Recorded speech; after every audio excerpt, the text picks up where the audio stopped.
the state of Uttar Pradesh versus Anuruddh and another case रे Supreme Court suggest करिसंती POCSO act माने protection of children from sexual offences act 2012 रे Romeo Juliet clause introduce करिया पई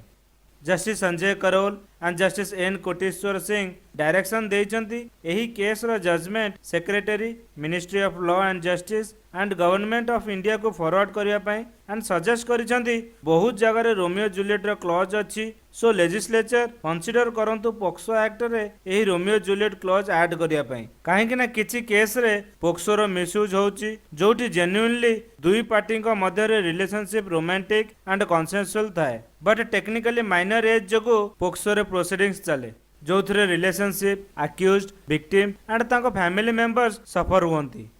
Romeo Juliet clause as a exception रहू rape laws रे जो थे age differences between party is minimal and relationship सहमति रे थाए